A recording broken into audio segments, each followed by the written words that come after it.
Merci d'être là pour cette première conférence de l'année pour Symposium. Je vous demande d'accueillir extrêmement chaleureusement Monsieur le ministre Hubert Védrine.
Monsieur le ministre, cher public, bonsoir et bienvenue à ce premier débat de l'année organisé par l'association Symposium.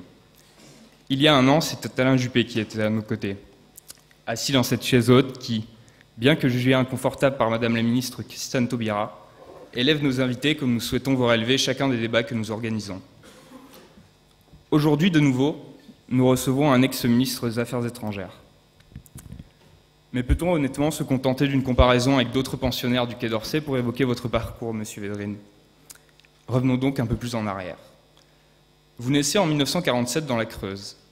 Au lycée Albert Camus de Bois-Colombes, vous n'aviez pas d'idée très précise de ce que vous souhaitiez faire.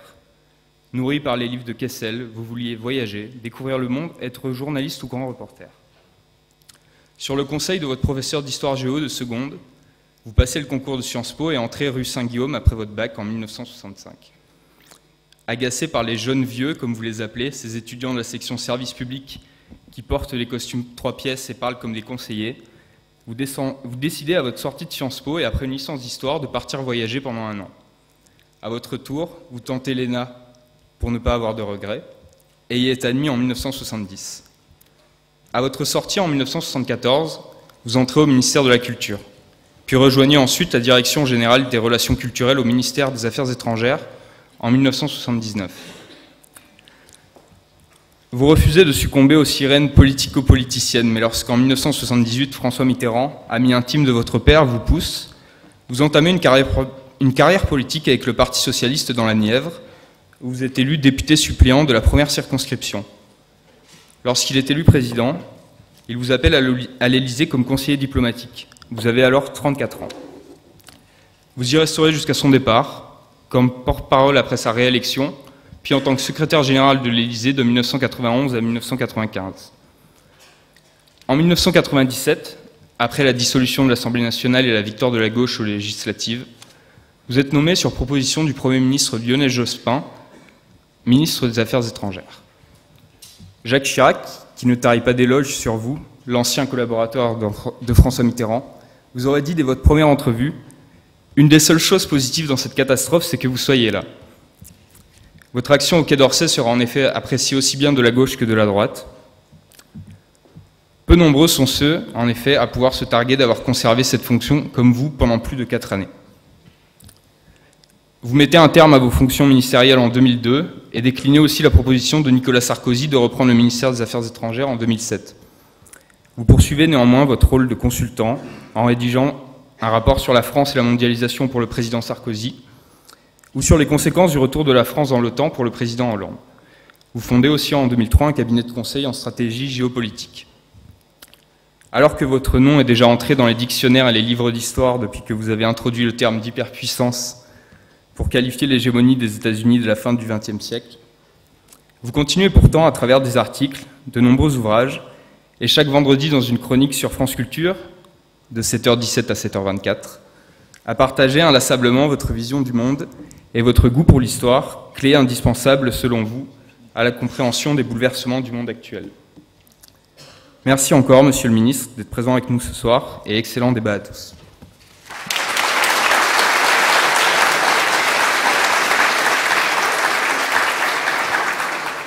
Donc, merci beaucoup, Monsieur le Ministre, d'avoir accepté notre invitation, et vous avez bien sûr un droit de retour sur la présentation qui vient d'être faite. D'accord, très bien. Donc, on va commencer par une première partie sur l'Europe. Donc, on y va directement, et première question. Une première question. On pourrait penser que c'est seulement à l'échelle de l'Union européenne qu'on peut espérer concurrencer des puissances démographiques et économiques telles que la Chine et les États-Unis. Mais l'Europe actuelle divise et plusieurs de ses politiques sont considérées, donc ça figure dans les médias, comme des échecs. Vous avez évoqué dans votre livre qui est paru en avril 2016 et qui s'intitule « Le monde au défi » que l'Europe a été construite sur une base fragile et qu'elle peut manquer de sens car elle a refusé d'assumer ses racines, qu'elle s'est tournée trop vite vers l'internationalisation. Si cela est vrai, comment est-ce qu'on peut encore espérer que l'Europe soit un jour une nette réussite ? Bon, d'abord, merci pour l'invitation. Merci pour l'accueil, très au point, c'est bien. Et merci pour la présentation qui n'était que sympathique. Donc la soirée commence bien, enfin, de mon point de vue. Et le seul handicap, c'est que je suis enroué, vous entendez ? Et donc il faudra que ma voix tienne jusqu'à la fin de notre échange, surtout que je dois reparler demain et encore samedi, etc. Bon. Donc je parle doucement, j'espère que le son est correct. Et après, vous démarrez par un sujet compliqué, parce que l'Europe, c'est exactement ce que les linguistes appellent un mot valise. Personne ne lui donne le même sens.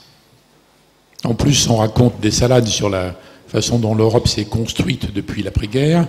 Il y a une sorte de récit rétrospectif à l'eau de rose sur la construction européenne. Et par exemple, il n'y a jamais eu d'enthousiasme particulier. Les gens qui disent qu'il faut réenchanter l'Europe, on ne sait pas de quoi ils parlent en fait. Donc c'est compliqué, il faut distinguer quand on emploie le mot Europe. Est-ce qu'on parle des institutions européennes, Commission, Parlement, Cour de justice, Conseil européen, qui d'ailleurs n'ont pas les mêmes points de vue? Est-ce qu'on parle des 28 ou 27 gouvernements? C'est pas la même chose. Est-ce qu'on parle des 28 ou 27 opinions publiques, qui ont des points de vue assez différents? Vous voyez, alors en général, les gens qui parlent d'Europe, je ne sais pas si c'est votre cas, mais ils parlent de l'idée qu'ils se font de ce que l'Europe devrait être. Mais à ce moment-là, il y a 500 millions de définitions. Puisqu'on est en gros 500 millions, vous voyez, en Europe. Donc, pour que l'Europe redevienne une idée forte, en réalité, moi, je vous donne mon point de vue. C'est une question peut-être la plus dure des questions actuelles. Étant donné que je pense, moi, que les peuples sont en train de décrocher de l'idée européenne. Je pense que l'affaire ne continuera pas si on n'arrive pas à raccrocher les peuples. C'est aussi dur que ça. Alors pourquoi je parle de décrochage? Donc base fragile, en effet, vous voyez. C'est parce que si vous faites la moyenne, c'est très différent d'un pays à l'autre, mais enfin... D'abord, il y a beaucoup d'anti-européens. Pas eurosceptiques. La presse se dit eurosceptique pour les anti, je ne sais pas pourquoi, c'est pas la même chose. Ceux qui sont contre, par exemple Marine Le Pen, elle n'est pas eurosceptique. Elle est anti-européenne. L'extrême gauche aussi. Les gens qui ont gagné apparemment en Grande-Bretagne sont contre, ils ne sont pas sceptiques. Le parti anti-euro qui se développe en Allemagne, il est contre. Donc vous avez des anti-européens, plus ou moins forts. Après, vous avez des sceptiques. Je ne suis pas contre, c'était pas mal, mais ça m'a déçu, je ne m'y reconnais plus. Bon, ça c'est sceptique. Après, vous avez ceux qui sont découragés. On m'a parlé d'Europe sociale et je ne vois rien venir. On m'a parlé d'Europe de la défense, il n'y en a pas. Bon, les gens frustrés, quoi. Et puis vous avez les gens allergiques.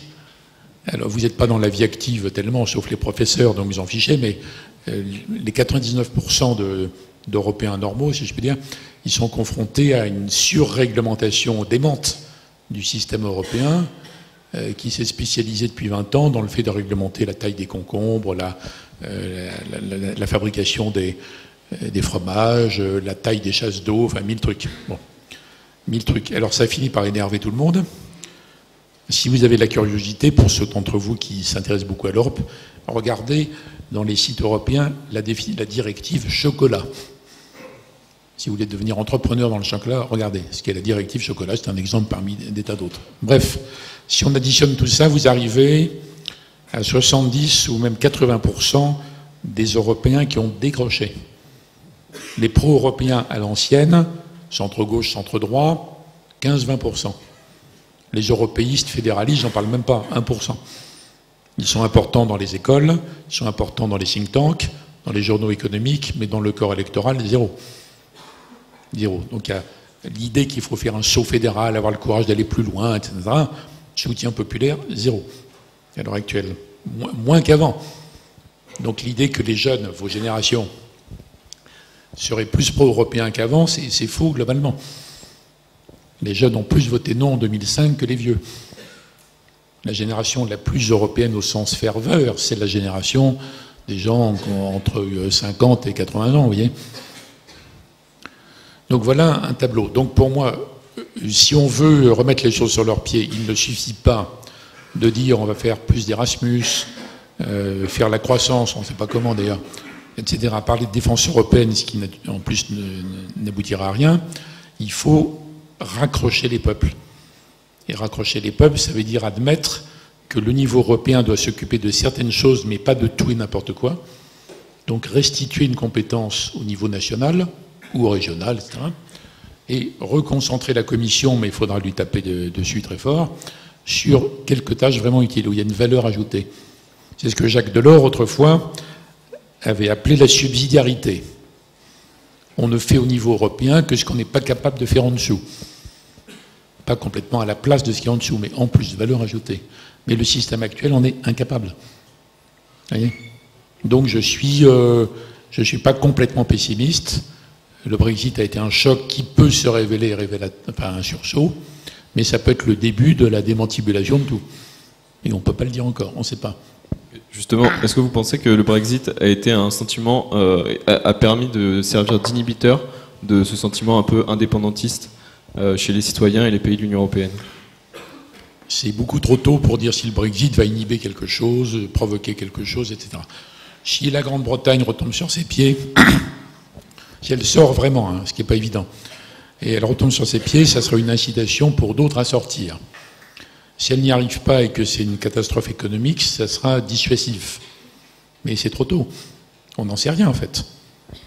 Le référendum a donné l'avis du peuple britannique, après une campagne absurde, des arguments absurdes, etc. Bon, il n'empêche que des pays comme la France ont dit après, puisqu'ils veulent sortir, ils n'ont qu'à sortir. Faisons vite.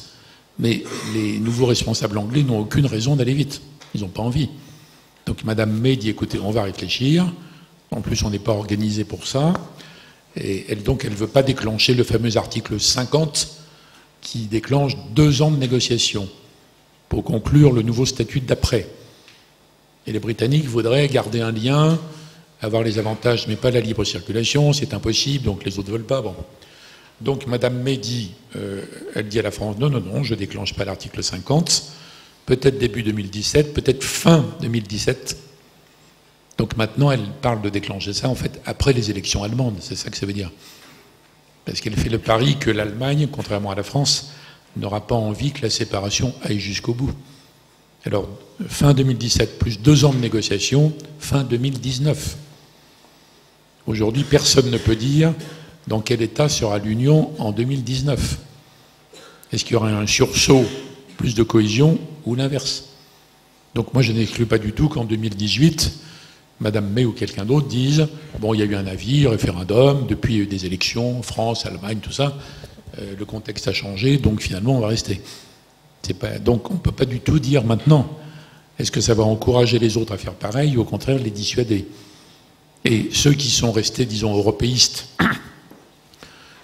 classiques, ils voudraient que la démonstration soit faite que c'est une catastrophe de sortir, parce que les constructeurs de l'Europe depuis très longtemps ont vécu dans l'idée que c'était irréversible. C'est ce qu'on appelle la téléologie, ça ne peut aller que dans un sens. C'est le fameux sens de l'histoire dont parlaient les marxistes aussi. Ça ne peut aller que dans un sens.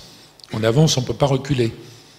Et donc le fait que dans les années précédentes, quand un peuple a voté non au référendum, on l'a fait revoter, jusqu'à ce qu'ils disent oui. C'est le contraire exact de la démocratie, enfin, c'est passé. Et là, il y a quand même un choc affreux par rapport à cette idée téléologique. Donc pour le moment, c'est un ébranlement. Ça crée une confusion énorme, mais on ne peut pas aller au-delà. On ne peut pas faire de pronostic plus loin. D'accord. Donc le lien est peut-être un peu facile, mais une des raisons du vote du Brexit a été le souhait du Royaume-Uni d'avoir un contrôle sur les flux migratoires. Sur les flux migratoires. Donc le maintien de très forts flux migratoires vers l'Europe de populations fuyant les zones de conflit au Moyen-Orient, combiné aux flux de réfugiés économiques, ressemble à une menace pour l'intégrité européenne. Néanmoins, il est impossible de refuser l'asile à des populations en extrême souffrance, mais d'un autre côté, des obstacles réels et sérieux d'accueil et d'intégration se dressent. Donc, comment doivent réagir les pays européens face à cette crise? Est-ce que l'action doit être menée à l'échelle européenne? Et si oui, est-ce que c'est possible? Le paradoxe, c'est que le vote britannique n'est pas justifié par les réfugiés syriens. Le vote britannique, il est justifié par la libre circulation à l'intérieur de l'Union européenne. Donc c'est même pas les migrants d'Afrique de l'Ouest, ni les réfugiés qui viennent d'ailleurs.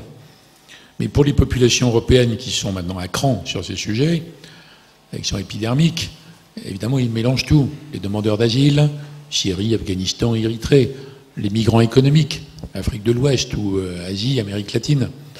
Bon, intérieur de l'Europe, le débat en France sur le plombier polonais, les Bulgares, tout ça. Donc tout ça est mélangé. Et il s'est créé petit à petit, après 20 années de mondialisation très forte, d'abaissement, d'assouplissement des frontières, de propagande sur la mondialisation heureuse, il s'est créé dans les peuples qui ne se sentent pas intégrés, qui ne se sentent pas bénéficiaires de la mondialisation, ni de l'Europe, il s'est créé petit à petit le sentiment qu'on ne contrôle plus rien, en fait.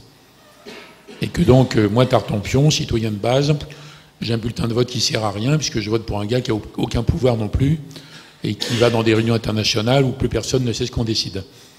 Et les élites ont méprisé ça depuis 20 ou 30 ans, et elles ont pensé qu'elles pourraient corriger ce début d'évolution, parce que ce qu'on appelle maintenant le populisme en mélangeant tout, c'est pas nouveau, hein. Même le référendum de Maastricht en France est passé à un point près, alors que toutes les autorités étaient pour.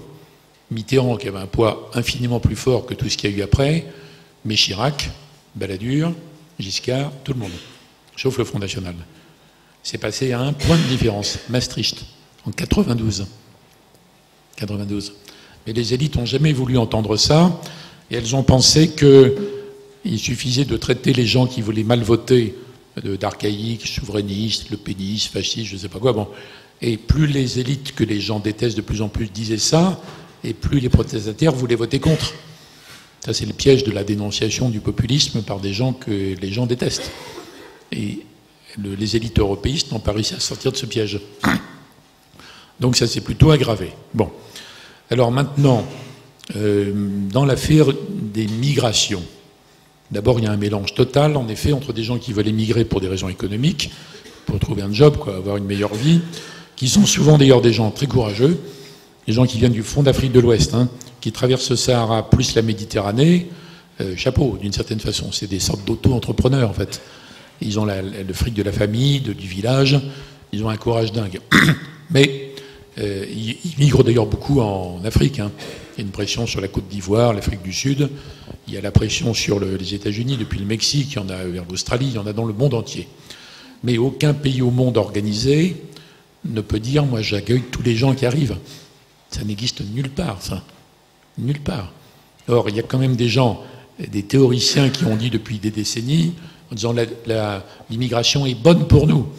Elle est bonne pour nous, pour des raisons démographiques. On est trop vieux, pas assez nombreux. Donc, dans les milieux populaires, ça affiche une trouille monstrueuse, ça. Et dire, ah oui, il dit ça, donc on va être envahi par les Arabes ou les Chinois, tout ça. Donc, tous les gens qui disent chance pour la France, pour des raisons économiques, démographiques, sans s'en rendre compte, ce sont des apprentis sorciers. Mais l'INED dit ça, il y a plein d'organismes qui disent ça. Même j'ai lu un rapport récent de l'OCDE sur le fait que l'immigration apporte un plus en termes économiques. C'est sans doute vrai dans certains cas en termes économiques, mais ils font comme si les êtres humains étaient absolument interchangeables. C'est la caricature de la pensée du marché. Les gens sont là, leur origine, leur religion, leur mode de vie, on s'en fiche. Bon, ils sont absolument tous les mêmes. Donc il y a une espèce de délire de ce côté-là. Puis de l'autre côté, vous avez l'autre délire de présenter tout ça comme une sorte d'invasion généralisée en mélangeant toutes les sources avec que des gens qui seraient que hostiles, alors que souvent c'est que des braves gens qui veulent se mettre à l'abri, quoi.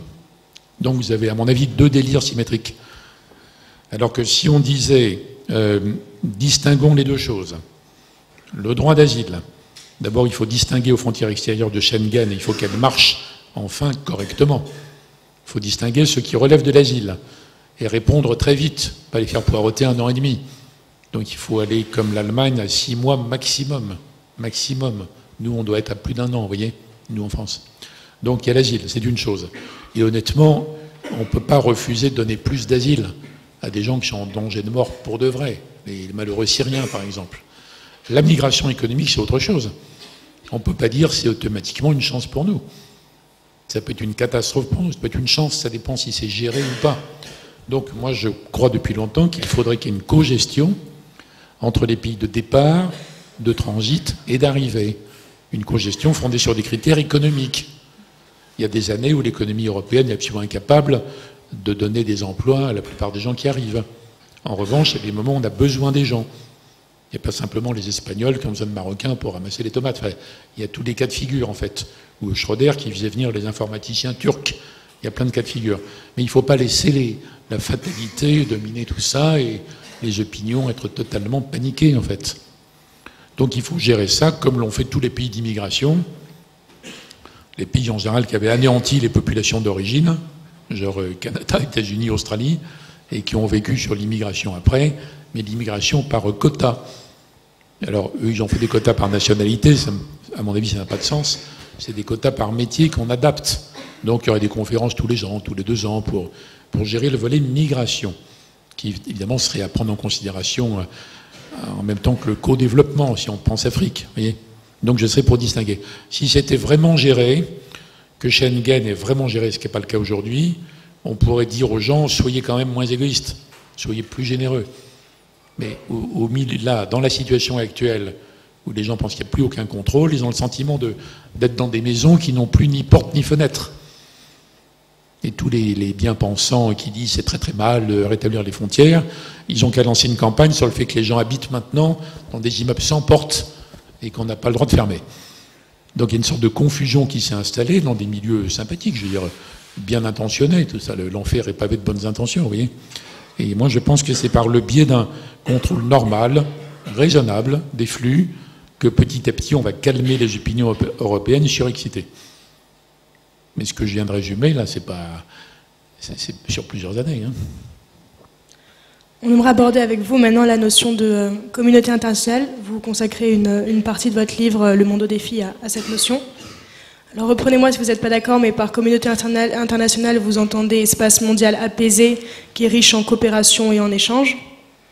Et aujourd'hui, c'est un terme très employé, mais qui est pourtant loin de la réalité d'un monde très conflictuel, où il y a des fortes tensions qui sont palpables entre les peuples. Les Occidentaux, nous Européens en tête, on rêve d'une communauté internationale qui consisterait en fait dans l'alignement des cultures sur nos valeurs occidentales, valeurs qui sont rejetées par nombre de populations, exemple évident une partie du monde arabe. Alors est-ce que vous pensez qu'une communauté internationale est possible avec de telles divergences ? En tout cas, comme ce qui me motive depuis que j'écris, je parle, c'est de rendre la France moins chimérique. C'est un pays formidable, c'est mon pays, je suis viscéralement attaché, mais je pense que c'est un pays qui se fait des illusions, c'est un pays prétentieux, grandiloquent, qui a des qualités géantes. Enfin bon, vous voyez par exemple, un des trucs classiques pour la France, c'est de dire la France, patrie des droits de l'homme. Vous connaissez ça? C'est une sorte de jingle. Bon. Mais Badinter dit non, attention, c'est la patrie de la déclaration des droits de l'homme. Bon, c'est très sympathique, mais les Anglais disent « mais nous, on a fait de l'habeas corpus longtemps avant ». D'autres pays vont dire « mais nous aussi, on a puisé dans les philosophes du XVIIIe des tas de trucs ». Bon, et puis de toute façon, la France n'a aucune baguette magique pour transformer la Chine en un gros Danemark. Ou pour démocratiser comme ça, par miracle, tous les pays qui sont vitaux pour le commerce extérieur, donc pour l'emploi. Donc à quoi ça sert de rouler les mécaniques en disant « ah, c'est nous, les droits de l'homme, tout ça ». Bon. Donc la France est un pays chimérique. Donc moi j'écris en général pour calmer ça, parce que je pense qu'on défendra mieux nos intérêts, mais aussi nos idées, nos valeurs, si on est plus objectif et réaliste dans l'appréciation du monde tel qu'il est. Et ça passe assez bien d'ailleurs dans tous les milieux économiques, scientifiques, etc. Ce discours passe beaucoup moins bien dans les milieux politiques et médiatiques, où on peut dire n'importe quoi toute sa vie. Genre, il n'y a jamais de sanction, en fait, quand on dit des choses ahurissantes dans ces milieux. Bon, donc, dans le cas d'espèce, il n'y a pas encore de communauté internationale. Il y a l'ONU, bon, des choses comme ça, c'est très bien que ça existe. Bon. Le U est de trop, hein, elles ne sont pas unies, les nations. C'est l'Organisation des Nations du monde. Bon. C'est très bien que ça existe, mais les peuples gardent des mentalités complètement différentes. Votre vision du monde, vos appréhensions, vos espérances, votre mode de vie selon que vous êtes un paysan péruvien, un ingénieur japonais, un médecin russe, un pêcheur du Ghana, ben, ça n'a aucun rapport en fait. Donc c'est une espèce de toile de fond, donc je dis la communauté internationale est à construire. Je ne conteste pas l'objectif qui est très beau, il faut la construire. Est-ce qu'il suffit de rappeler la Charte des Nations Unies? Non. Le préambule est génial, je le cite dans le bouquin d'ailleurs au début, magnifique. Mais ça a été fait en 1945, il y avait à peine 50 pays, il y en a maintenant 200, bon. Donc ça ne suffit pas. Et puis les Occidentaux, ils ont exagéré, parce que ça fait très longtemps que quand ils parlent de communauté internationale, ils pensent à eux en fait. Donc vous pouvez tout à fait entendre dans les médias des bizarreries du genre, la communauté internationale est très choquée par l'agissement de Poutine, par exemple. Mais c'est une phrase idiote. Si Poutine n'est pas dedans, c'est que ce n'est pas la communauté internationale. C'est un groupe, à un moment donné, qui n'est pas content contre Poutine. Donc, il y a ce mot qui est simple et qui est fréquent traduit une sorte de, on va dire quoi, d'arrogance, de prétention, de nombrilisme, d'honneur de leçon, qu'il faut essayer de dépasser. Donc, je crois qu'il ne suffit pas de rappeler les fameuses valeurs universelles. Elles sont très bien, je suis pour, hein, mais il ne suffit pas de le rappeler comme ça. Il ne suffit pas de dire la mondialisation heureuse, comme on disait depuis il y a 20 ans. C'est clairement pas le cas. La mondialisation est très, très, très enrichissante pour certains. Elle est complètement angoissante et déstabilisante pour beaucoup d'autres. Et vous voyez bien que les électorats populaires partout, et notamment aux États-Unis, et dans beaucoup d'autres endroits, sont en train de basculer contre. Donc, j'ai tenté dans ce petit livre, qui est là, donc, j'ai tenté un lien qui n'est pas évident du tout, qui est très court, hein, la géopolitique et l'écologie, pour faire une sorte de géoécologie. Moi, je ne me suis pas exprimé là-dessus avant, mais je suis convaincu depuis très longtemps, et je pense que la seule réponse au compte à rebours vraiment menaçant, qui ne porte pas sur la planète, on s'en fout de la planète, on parle de la vie sur la planète, c'est autre chose. Le compte à rebours menaçant, c'est pas que le climat, c'est biodiversité, pollution et compagnie, bon. Donc je pense qu'il faut écologiser à marche forcée, écologiser, comme on disait, industrialiser à une autre époque. Il faut écologiser l'agriculture, l'industrie, construction, transport, etc. C'est en route d'ailleurs. Dans le milieu économique, ça bouge très vite. Toutes les semaines, vous voyez des grands fonds d'investissement qui se retirent des énergies non renouvelables. Tous les 15 jours, il y a un ingénieur à Shanghai ou je ne sais pas où qui invente une molécule chimique qui est moins pire que celle d'avant. Et on va pouvoir rendre l'agro-industrie moins pire. Elle est monstrueuse aujourd'hui. Bon, ça bouge énormément. Les milieux politiques n'ont pas compris le truc. Les milieux géopolitiques, qui sont publics habituels, n'ont pas compris du tout. Ça ne les intéresse pas. Ça ne les intéresse pas, ils n'y croient pas, ou ça leur fait peur, etc. Donc là, je tente une sorte de lien entre les... Et à mon avis, s'il y a une communauté internationale dans 20 ou 30 ans, c'est là-dessus. C'est là-dessus quand l'ensemble des peuples du monde ont reconnu un truc qui est très simple, hein, qui est qu'on a tous intérêt à ce que cette planète demeure habitable. Ça paraît évident hein, quand je dis comme ça. Mais les gens diront, ouais, d'accord, mais bon, et tout le monde est pris à la gorge par d'autres urgences. Il y a plein d'autres urgences dans n'importe quel pays au monde. Il n'empêche qu'il faut commencer à se projeter, et pas de façon, je répète, philanthropique, altruiste, caritative ou idéaliste. Simplement parce qu'à un moment donné, ça deviendra tout simplement pas rentable, même dans l'économie normale, de faire des investissements prédateurs anti-écologiques. Surtout si on arrive à compléter le PIB, qui est un instrument très frustre de mesure, par quelque chose qui ne mesurerait pas simplement les flux, mais les stocks.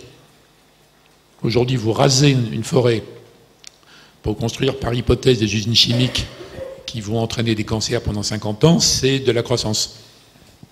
Il n'y a pas d'instrument qui permette de corriger pour dire non, c'est pas de la croissance, parce que si on intègre l'ensemble des éléments de ça. Voilà, donc il y a une grosse révolution et j'essaie, moi, de sauter d'un monde à l'autre là-dessus. Justement, vous venez de parler de l'ONU. L'ONU qui représente un monde passé, entre guillemets. On voit que les relations entre les États sont dictées par les 5 membres du Conseil de l'ONU. Mais on a l'impression que de grosses attentes sont placées sur l'ONU, pourtant. Donc est-ce qu'on peut espérer des actions claires et objectives, c'est-à-dire représentant le monde actuel et pas les aspirations d'une minorité d'États uniquement, tant que l'ONU ne serait pas représentatif du monde dans lequel on vit? Alors franchement, je ne sais pas qui attend grand-chose de l'ONU. Hein, bon. Donc c'est là le problème. Hein. Mais les gens adorent, je vais me mettre un peu debout, ça sera mieux. Les gens adorent les... Ça marche aussi là? Il y a du son là aussi? Les gens adorent les utopies genre Kant, vous voyez? La communauté internationale, c'est typique. Après la Première Guerre mondiale, on a fait la Société des Nations. C'était pas du tout une société, c'était une sorte de jungle des nations. Mais c'est pas mal qu'il y ait un endroit où l'ensemble des nations du monde se retrouvent. C'est mieux que si ça n'existait pas. Maintenant, des attentes, mais quoi? Ça dépend totalement de l'accord ou pas dans la salle. Si chacun d'entre vous, vous êtes combien là? Plus de 200 quand même. Chacun d'entre vous représente une nation. Donc ça ne sert à rien de dire... Comment s'appelle la salle ici? Amphithéâtre 2. Comment? Amphi 2. Amphi 2. L'amphi 2. Bon. Si on dit l'amphi 2 ne fait rien, ça ne veut rien dire. Quelle est la position de l'amphi 2? Vous n'êtes pas mis d'accord entre vous. Donc on ne va pas injurier l'amphi 2 parce qu'il n'a pas imposé la paix dans le monde. Donc l'ONU, c'est comme ça, c'est un lieu de réunion. Ils y vont, tout le monde se voit, il y a des dizaines de rendez-vous, tout ça, je l'ai fait moi. Je passais une semaine entière, j'avais entre 15 et 20 rendez-vous par jour. Donc tout le monde a partagé, bon, très bien. Mais ça ne veut pas dire que vous avez un gouvernement mondial après. Heureusement d'ailleurs, parce que s'il y avait un gouvernement mondial et qu'il soit mauvais, on ne sait pas où on irait se réfugier. Vous voyez. Donc c'est l'aspiration qui est idiote, qui est naïve.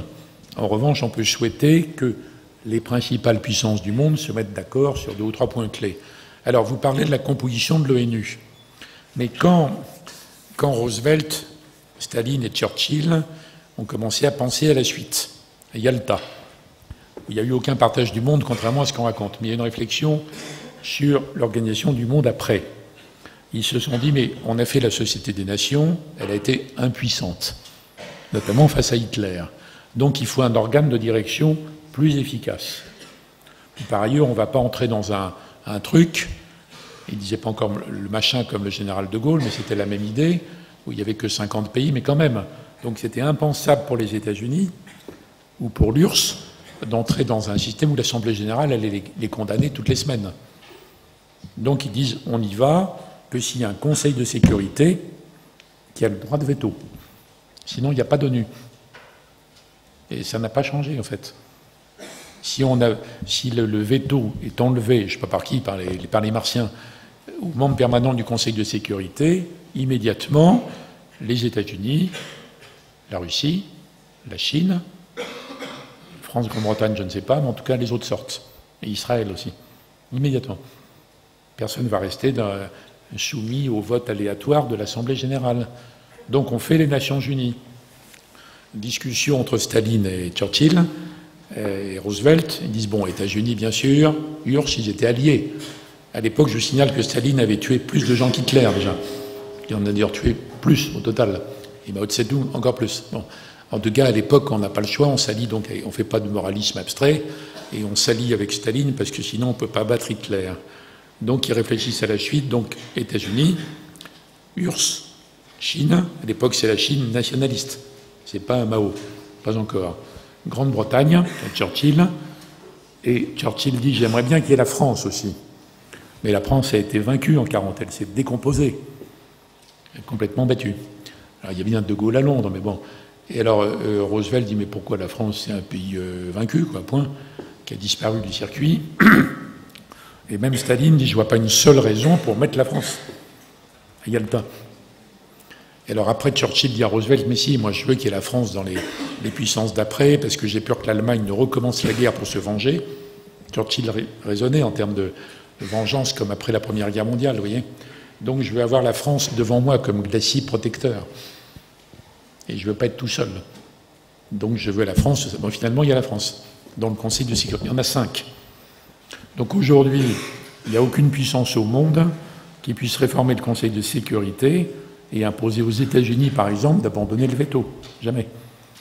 En revanche, il peut y avoir un jour une réforme pour élargir, et la France est pour depuis très longtemps, en disant qu'il faudrait quand même mettre le Japon, l'Inde, l'Allemagne, un pays d'Afrique, ils se mettent d'accord entre eux, un pays latino, ils se mettent d'accord entre eux. Mais ça ne marche pas parce que la Chine met le veto contre le Japon et l'Inde, etc., etc. Donc on en est là. Mais de toute façon, ce n'est pas un organe qui décide. Les gens se réunissent, ils se rencontrent, ils sont d'accord, pas d'accord. Et même le G20, ce n'est pas un lieu où on décide, c'est un lieu où on se concerte. Donc, même réponse qu'au début, n'attendez pas trop de ça. On aimerait parler avec vous maintenant de Donald Trump. De Donald Trump, sans transition aucune. Donc c'est un personnage qui est assez iconoclaste. Sa campagne, elle est marquée par des nombreuses propositions qui bouleversent les codes et suivies de retours en arrière. Donc parmi des propositions qu'il a citées, il veut construire un mur entre le Mexique et les USA. Il voudrait instaurer une politique non interventionniste au Moyen-Orient et il affiche sa considération pour Poutine. Il est relativement rare de trouver en France des médias qui lui accordent ne serait-ce que quelques qualités. Pourtant, il plaît à une partie non négligeable de l'électorat américain. Donc déjà, croyez-vous qu'il puisse être élu? Et est-ce que sa potentielle élection entraînerait un bouleversement sur la scène internationale qui soit aussi important que ce que la presse française laisse entendre? D'abord, les médias, ils sont surtout les médias audiovisuels, ils vivent sur l'émotion, sur la réaction, sur le scandale, etc. Et ils ne sont absolument pas représentatifs des Français en général. Regardez toutes les grandes consultations électorales depuis 20 ans, y compris les référendums, les médias ont été à côté 3 fois sur 4. Donc il y a un parti médiatique, même si les journalistes ne s'en rendent pas compte, il n'y a pas de chef du parti médiatique, mais enfin disons il y a une sorte de bien-pensance médiatique qui définit la ligne des 3/4 d'entre eux, en résumé. Alors parfois c'est d'ailleurs très bien, je ne dis pas que c'est des mauvais sentiments, mais je dis simplement qu'ils sont décalés. Dans le cas de Trump, en France on est à peu près incapable de l'analyser parce qu'il est tellement vulgaire, et à commencer par l'allure, là, mais il est tellement vulgaire dans ses déclarations, dans ses agressions, il est tellement épouvantable, donc il y a une espèce de bien-pensance européenne qui est épouvantée, voilà, par ça, et du coup on ne fait pas attention au contenu de ce qu'il dit, ni au fait qu'il est soutenu. Or on est quand même aujourd'hui, on doit être un mois, même pas un mois et demi d'élection, si un mois et demi à peu près, il peut être élu. Je ne dis pas qu'il va être élu, c'est plutôt Hillary Clinton qui reste la plus probable, notamment parce qu'elle a plus de grands électeurs que lui. Mais c'est ric-rac. Et même si elle le bat à 52-48, ça sera énorme que presque la moitié des électeurs américains aient voté pour lui. Donc ça mérite quand même une seconde de réflexion. Alors il y a évidemment ce qui... l'opinion européenne dit c'est épouvantable, c'est un raciste, tout ça, bon. Mais c'est peut-être pas le sujet central. Il ne faut pas faire l'erreur symétrique de ce qui passait quand les Européens étaient enthousiasmés par l'élection d'Obama, en disant c'est génial, ils ont élu un noir. Donc c'est génial, on va marcher sur les eaux, tout est possible, tout ça. Bon. Et Obama, il passait son temps à dire dans la campagne, je ne suis pas un noir candidat des noirs. Je suis un Américain et je suis candidat pour l'Amérique. Voilà. Et donc il ne faut pas faire l'analyse inverse sur Trump. Deuxièmement, il emploie des arguments totalement dévastateurs pour pulvériser tout l'establishment républicain. Il les a écrabouillés en race campagne, tous les autres. Parce qu'il y a un peuple américain, qui est en général un peuple blanc, masculin, qui se sent hors jeu, qui se sent déclassé, qui déteste la mondialisation, qui déteste les délocalisations, qui pensent qu'ils sont envahis de camelotes chinoises, ce qui a détruit tous les emplois en Amérique. Bon, et les gars pensent ça, évidemment, et ils en veulent à tout le monde. Mais ils ne sont pas 10% quand même. Ils ne sont peut-être pas 52%, mais ils ne sont pas 10%. D'autre part, Hillary Clinton représente le système. D'ailleurs, elle est maintenant de plus en plus soutenue par tous les grands républicains classiques qui sont également le système, à commencer par la famille Bush, vous voyez, qui soutient Hillary, de facto. Et donc, il y a un mécontentement. Alors, lui est haï par une partie de l'Amérique, mais elle est détestée par beaucoup de gens aussi. Donc, il y a une espèce de vote compliqué à prévoir, tellement les gens sont furieux d'avoir ce choix. Et les démocrates qui ont soutenu Sanders, qui pour l'Amérique est quand même un socialiste radical. On n'a jamais vu ça. Donc pour qu'ils ont été jusqu'à soutenir Sanders, ça veut dire à quel point ils ne voulaient pas d'Hillary Clinton, encore moins de Trump, bien sûr. Et c'est pas du tout évident que l'électorat de Sanders se reporte sur Hillary à 100%, certainement pas. Donc c'est une élection relativement ouverte, mais bon, moi je pense plutôt que ce sera Hillary malgré tout. Alors si c'est Trump, réellement on ne sait pas ce qu'il fera. On ne sait pas. Il a déclaré qu'il était imprévisible et c'est une déclaration nette, ça, vous voyez.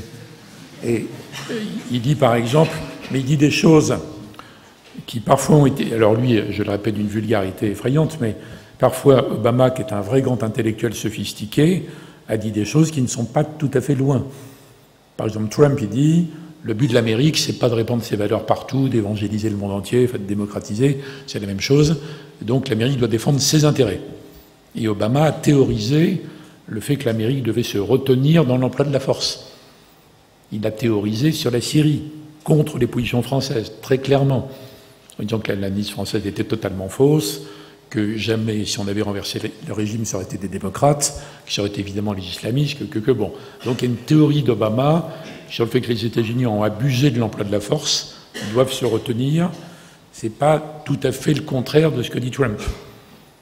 Quant à ce que dit Trump sur Poutine en disant je vais m'entendre avec Poutine, c'est pas tellement différent de la façon dont Nixon et Kissinger ont géré la guerre froide, à un moment donné, en faisant de la vraie grande réelle politique. Donc je ne sais pas ce que... Mais il peut tout à fait faire autre chose. Hein. Je tombe dans le piège, là, puisque je commente ce qu'il a dit comme si c'était fiable, mais peut-être qu'il ferait n'importe quoi, je ne sais pas. Et donc je n'en sais rien, mais il est arrivé plusieurs fois qu'il y ait aux États-Unis des gens qui ont décrété infréquentables, effrayants, extrémistes, et qui se sont révélés autrement.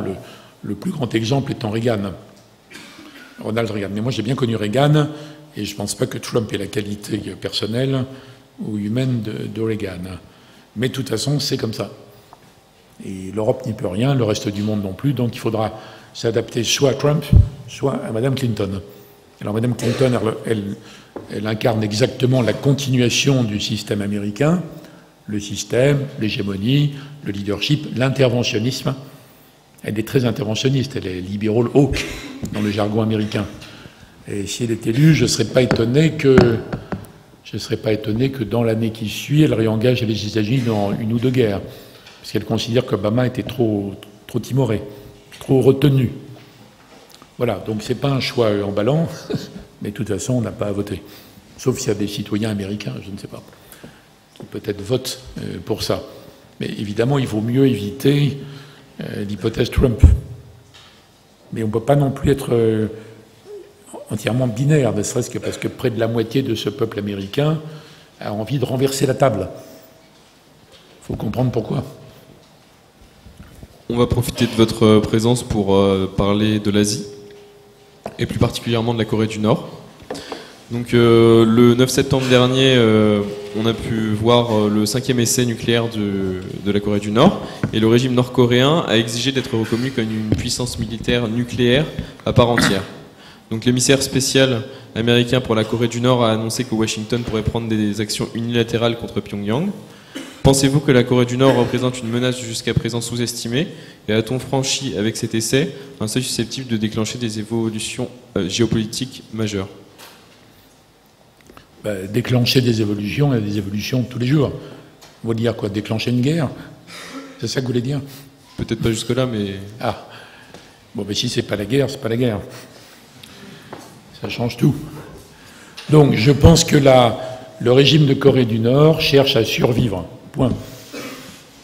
Je ne pense pas qu'il soit suicidaire au point de déclencher une guerre, quelle qu'elle soit, qui conduirait inévitablement à son anéantissement. Donc c'est une espèce de surenchère effrayante, pathologique, mais pour garder le contrôle. Donc je ne pense pas que ça préfigure un enchaînement. Il y a d'ailleurs beaucoup de foyers d'instabilité dans le monde. Le monde est en situation, on va dire, semi-chaotique. Mais je crois qu'il n'y a nulle part des situations qui peuvent déclencher des engrenages, généralisation, alliance, guerre. Il peut y avoir tout le Moyen-Orient qui est en décomposition, mais il n'y a pas de généralisation, il n'y a pas de contagion. Dans le cas de la Corée non plus. Je vous signale d'ailleurs que les Coréens du Sud espèrent évidemment l'unification un jour, mais ils seraient terrorisés qu'elle ait lieu maintenant. Donc si on pouvait renverser ce tyran-là, et puis piquer les bombes atomiques, unifier les deux pays, l'économie de la Corée du Sud s'effondre. Regardez le poids qu'a eu sur l'Allemagne, la réintégration de l'Allemagne de l'Est, qui était beaucoup plus faible en économie et en démographie que la Corée du Nord par rapport à la Corée du Sud. Ça a quand même plombé l'économie de l'Allemagne pendant des années. Ça les a amenés à avoir une politique de taux d'intérêt qui s'est répercutée sur toute l'Europe. Et le chancelier Schröder a dû faire, longtemps après, des réformes qu'on aurait dû faire d'ailleurs nous aussi, qui ont remis l'Allemagne au premier plan de la compétitivité. Mais c'est un cycle sur 20 ans, qui même sur l'énorme économie allemande a pesé lourdement. Donc les Coréens du Sud, ils espèrent bien que ça se fera dans longtemps. En fait, ils espèrent que le régime roule les mécaniques pour se défendre, que pour survivre, ils vont être obligés de faire des zones économiques spéciales, comme quand la Chine avait commencé à se réformer grâce au génie de Deng Xiaoping, et que petit à petit, il y aura une sorte de biodégradation progressive de la situation à l'asiatique. Voilà, donc je peux me tromper, on peut se tromper sur tout ça, mais je ne crois pas, moi, à une menace qui va prendre la forme d'une espèce de guerre régionale sur ce sujet. Évidemment, je serais coréen du Nord, je considérais que c'est une menace permanente sur moi, mais bon, on n'est pas chez eux. Donc en parlant de menaces, on va rentrer dans la partie sur la conflictualité au Moyen-Orient et plus précisément de Daesh. Donc on observe des avancées dans la lutte contre Daesh, dont l'expansion territoriale est maintenant contenue et qui est maintenant menacée d'asphyxie, car ils ont plusieurs ennemis. L'Arabie Saoudite, 3 coalitions qui sont composées des USA, de la Russie et de l'Iran, et de l'armée irakienne. Il y a l'armée turque qui est venue se greffer à tout ça. Et le Conseil de sécurité a voté le gel des avoirs de ceux qui soutiennent Daesh. Donc, si on part sur cette hypothèse de l'asphyxie de Daesh, on peut se poser différentes questions, dont la première est la suivante. C'est qu'on a vu apparaître plusieurs générations de djihadistes. La première, celle qui a attaqué les ennemis proches. La deuxième, celle qui a attaqué les ennemis moins lointains qui ne les attendaient pas, comme les États-Unis avec le 11 septembre 2001. Et la troisième, qui s'est créée autour d'Al-Zarqawi, le Jordanien, et d'Al-Souri, le Syrien, celle actuelle. Donc, est-ce qu'on peut attendre une 4e génération ? Non, c'est pas comme ça que ça se présente.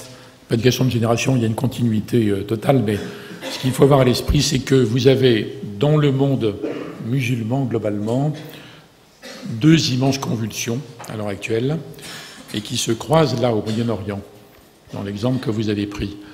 D'abord, vous avez, dans l'ensemble du monde musulman, une infime minorité, que je ne peux pas chiffrer, mais enfin qui est infime, qui veut absolument, comme c'est arrivé très souvent dans l'histoire de l'islam d'ailleurs, qui veut absolument obliger l'ensemble des musulmans, qui sont leur première cible, à revenir au strict respect de l'islam des origines, tel qu'il imagine. Bon, mais c'est arrivé 36 fois.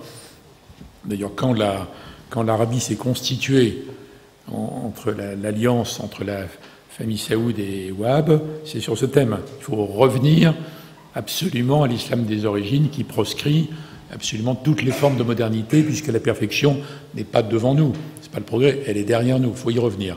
Donc il y a 5, 10, 15, 20 épisodes dans le monde musulman, selon les endroits, fondés sur cette idée. Là, ça a pris une forme extrême, une forme violente, une forme militarisée, une forme assassine, et leur première cible, ce sont les autres musulmans, les mécréants.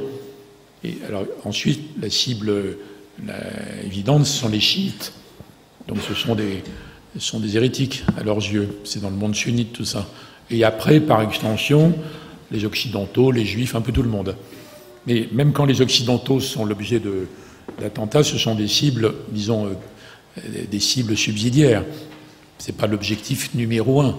Bon, ça veut pas dire que c'est pas dangereux, ça veut pas dire que ça va pas durer longtemps, ça veut pas dire qu'il faut pas se protéger, bien sûr. Mais donc là, vous avez ça. Et deuxièmement, vous avez au Moyen-Orient le réveil d'un affrontement sunnite-chiite, qui n'a pas toujours été dominant d'ailleurs. Il y a des périodes, notamment du monde arabe, où c'était plutôt les affrontements entre nationalisme ou autres, mais qui, pour des tas de raisons, est redevenu majeur. Et donc, dans le Moyen-Orient, en cours de déstructuration, notamment du fait de l'attaque américaine en 2003, et surtout des erreurs faites après, qui sont bien pires que la guerre elle-même, tout ça a complètement explosé, à commencer par l'Irak, et aujourd'hui, vous avez plusieurs problèmes simultanés. Est-ce que les djihadistes de Daesh, qui sont le résultat, en gros, c'est les sunnites d'Irak, rejetés dans le néant politique par le pouvoir chiite d'Irak, majoritaire, mais qui n'a pas cherché à les intégrer. Donc il y a tout un monde de sunnites, de l'armée, l'État, tout ça, qui s'est retrouvé dans le vide, et qui du coup s'est associé avec les débris locaux d'Al-Qaïda, ça donne Daesh. Et ils ont mis la main sur une partie, la partie sunnite de l'Irak, et ensuite de la Syrie. Bon, alors la question c'est qu'est-ce qui va se passer? Vraisemblablement, ils vont être battus.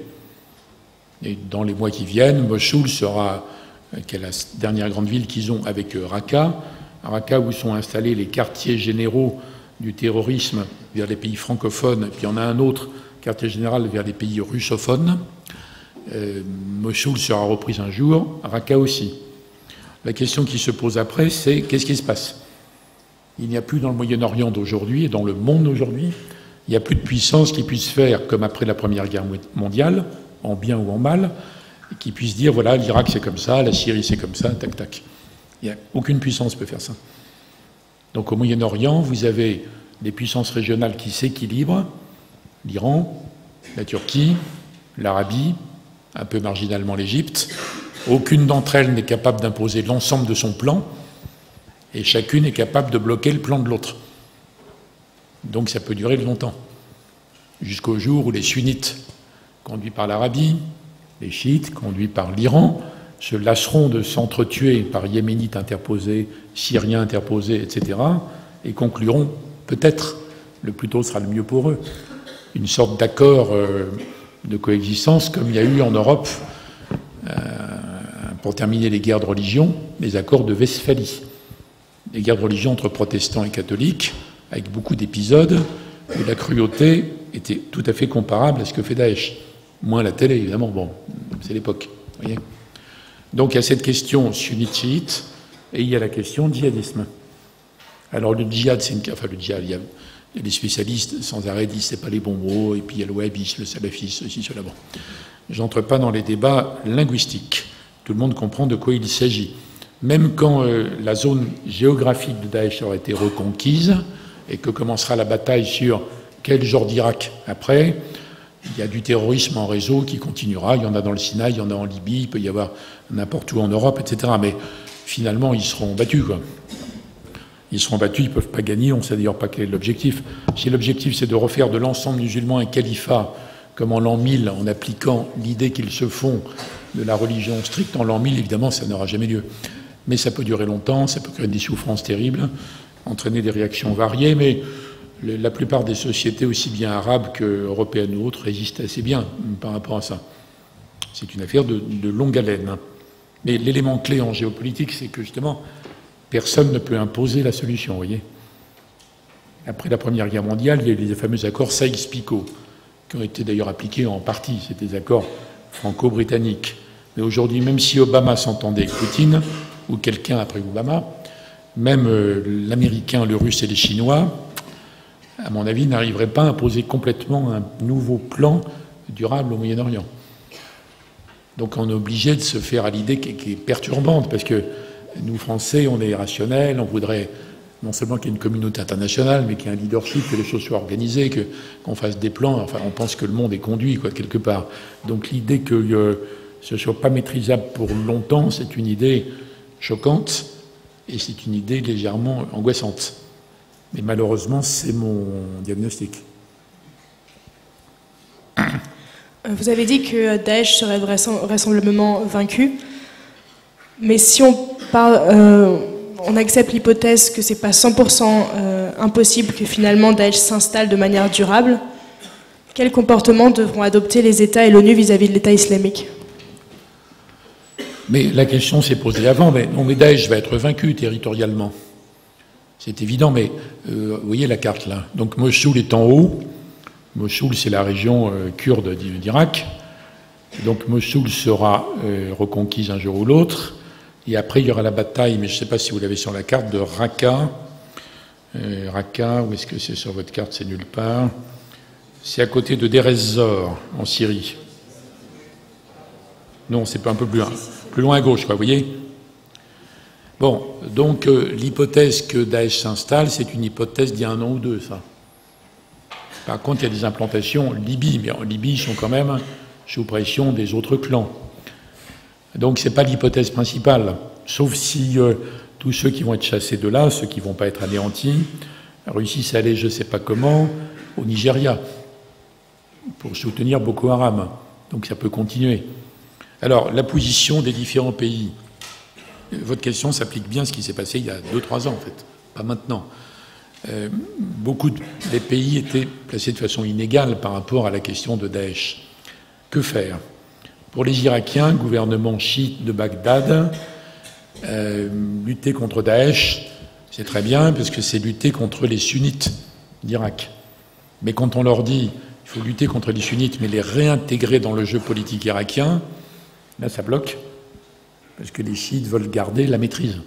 Puisque l'Irak avait toujours été gouverné par la minorité sunnite qui maltraitait les chiites. Donc en gros, les chiites disent maintenant c'est notre tour.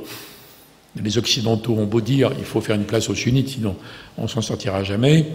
Il n'y a pas eu d'effet. D'ailleurs, quand l'Amérique est partie, ils ont aggravé la répression anti-sunnite. Donc déjà pour l'Irak, la priorité n'était pas uniquement combattre Daesh, et empêcher les sunnites de revenir nous déstabiliser. Du côté turc, la priorité n'est pas de combattre Daesh. On le voit moins sur la carte, mais la Turquie, au sud de la Turquie, frontière avec la Syrie, il y a une bande où il y a des Kurdes de Syrie. Et quand vous continuez, vous atteignez la zone kurde d'Irak, autonome, plus loin les Kurdes d'Iran. Et tout ça jouxte la zone kurde de Turquie. La Turquie est obsédée par le fait d'empêcher les différents Kurdes d'établir une liaison. Et donc toutes les interventions militaires de la Turquie dont vous entendez parler, c'est pour couper ça, en fait. C'est pour saucissonner les zones kurdes. Et pour qu'elles ne fassent pas une sorte de Kurdistan, une sorte de bande Kurdistan qui encerclerait la Turquie. Parce que la zone kurde en Turquie, c'est un quart du pays, c'est énorme. Énorme. Bon, donc ils ont une autre priorité que Daesh. Vous voyez? Les Russes, la première priorité, c'est empêcher la chute du dernier régime ami à l'extérieur qu'ils ont, avec des bases en plus sur place. C'est-à-dire Poutine a empêché la chute de Poutine. Il est maître du jeu maintenant, parce que les diplomaties françaises et américaines ont totalement échoué en Syrie. Donc Poutine est maître du jeu, mais son truc numéro 1, c'est le maintien du régime, quitte à l'obliger à évoluer après, mais pas maintenant. Donc il combat Daesh et éventuellement en plus. Bon, quant à l'Arabie, maintenant, alors évidemment beaucoup de spécialistes du monde musulman, y compris de musulmans, disent qu'il n'y aurait jamais eu Daesh s'il n'y avait pas depuis 30 ou 40 ans la propagande wahhabite dans l'ensemble du monde musulman, mais il n'empêche que les Saoudiens se sont rendus compte, comme le docteur Frankenstein, qu'ils avaient fini par créer un monstre, donc ils sont engagés contre Daesh. Ils sont engagés contre Daesh à condition que ça ne crée pas un Irak où l'Iran serait trop fort. Vous voyez? Et à condition que ça ne les empêche pas de renverser le régime de Damas. Voilà, donc quelle est la politique des puissances? C'est pas maintenant la question, c'est ce qu'on a vu depuis 2 ou 3 ans. Et chacune d'entre elles a une autre priorité que de renverser Daesh. Vous parliez du rôle de la Turquie dans son territoire, mais on observe un rôle croissant de la Turquie avec un président qui a saisi l'opportunité de la récente tentative de coup d'État contre lui pour renforcer considérablement son autorité. Presque aucune voix ne s'élève pour dénoncer la dérive autoritaire, et l'échec du coup d'État est perçu comme une victoire de la démocratie, voire une victoire du peuple. Mais finalement, quel est le futur coup sur l'échiquier d'Erdogan? Quel est le futur coup sur l'échiquier d'Erdogan? Lui, il veut consolider son pouvoir, c'est tout. Mais vous avez une démonstration de plus que toute la machine déclaratoire de l'Occident sur les droits de l'homme, etc., c'est toujours pareil. C'est bien intentionné, philosophiquement c'est justifié. Dans quelques cas, si les pays sont faibles, c'est une petite action à la marge, mais fondamentalement, ça ne marche plus. C'est important que vous entendiez ça, même si vous n'êtes pas d'accord avec moi, mais que vous entendiez le fait que quelqu'un comme moi en est venu à penser ça, parce que la matrice de l'Occident, c'est quand même le prosélytisme. Prosélytisme, autrefois l'évangélisation, aujourd'hui les droits de l'homme. C'est la même démarche, en fait. Et donc on pense que c'est notre mission. Et on voudrait avoir les moyens d'imposer le respect des droits de l'homme, la démocratie, qu'Erdogan fout aux pieds en ce moment, ou à Poutine, etc. Et on n'y arrive plus, en fait. Enfin, il y a une disproportion incroyable entre notre émotion, notre sensibilité, notre sincérité, notre conviction et les moyens réels, en fait. Alors, pourquoi on est comme ça? On est comme ça parce que les Occidentaux ont maîtrisé l'évolution du monde pendant plusieurs siècles. Et maintenant, c'est fini. Les Occidentaux restent très très riches, surtout si on calcule par tête. Ils restent puissants, influents, etc. Si on regarde les questions militaires, culturelles ou autres, mais ils n'ont plus le monopole. Et on est dans un monde où il y a des tas de puissances émergentes ou autres, perturbantes. Et donc c'est un jeu très compliqué avec beaucoup d'acteurs. L'exemple turc est typique, absolument typique. Il y a plusieurs décennies, on s'est dit, mais la Turquie, ils ont été musulmans autrefois, mais en fait ils sont laïcs maintenant, donc c'est bien, ils sont les deux à la fois. Donc il faudrait qu'ils rentrent dans l'Europe, c'est bon pour l'économie, tout ça. Bon.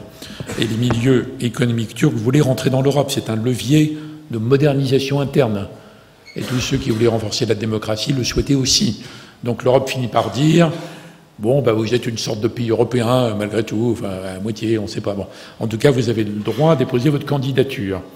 Et puis les choses évoluent, et finalement, la Turquie redevient islamiste, modérée, on dit au début, puis quand même moins modérée, quoi, puis plus islamiste. Et puis ça se mélange avec l'autoritarisme. Et comme l'Europe est une machine à faire des déclarations sur la démocratie toute la journée, bon, il y a quand même, ils sont en porte-à-faux, vous voyez, c'est compliqué. Mais au même moment, il y a l'affaire des réfugiés. Il y a la guerre civile en Syrie, atroce. Il y a des millions de gens qui sont obligés de partir. Donc beaucoup d'entre eux sont accueillis en Turquie d'ailleurs, ou en Jordanie, ou au Liban. Et certains d'entre eux, notamment ceux qui ont un peu de fric pour payer les passeurs, vont vers l'Europe. Il arrive des flux vers l'Europe qui font complètement disjoncter le système de Schengen, qui est fait pour gérer des flux pas trop élevés.